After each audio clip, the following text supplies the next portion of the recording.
Happy December.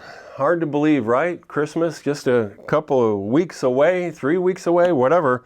Yep. So I want to share something I picked up from Jonathan Cahn and some stuff I've learned from hiking the Grand Canyon. I remember years ago I took an intern, we'll call him Bob, because that was his name.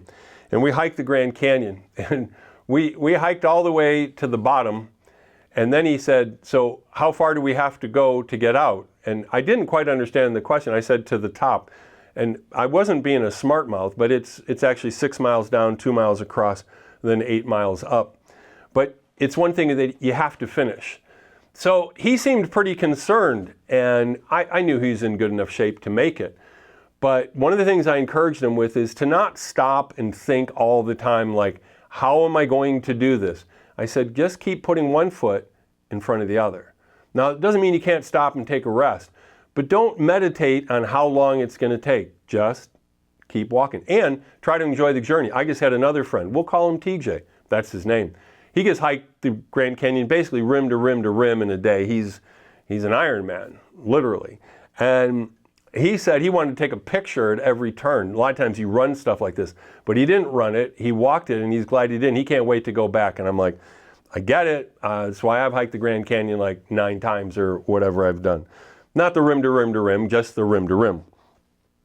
So Jonathan Cahn, the teacher and the student in the Book of Mysteries, the teacher says, hey, we're going on a little hike tomorrow, so get to bed early, pack a bag, bring food and other necessities, water, and we're going to head out. So they left at dawn, and it seemed mostly level, the path, and there were low-lying hills on either side of them, so they didn't have the best vistas.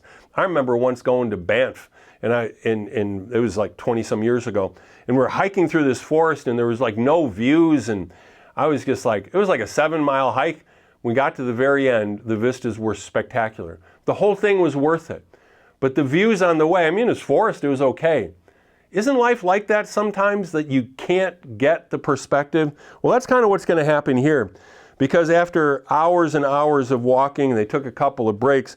By late afternoon, the hills began to recede, and they came to a ledge, and that's when the student realized, we're like on the tallest mountain there is anywhere around, and the vistas are spectacular. But when you look down, and this is always one of my favorite things to do when I'm hiking and hiking up a hill, is to look down and just like in no time at all of a sudden it's like, well, look at those little people down there. Look at that path, and I came all that way. And you have such a sense of accomplishment.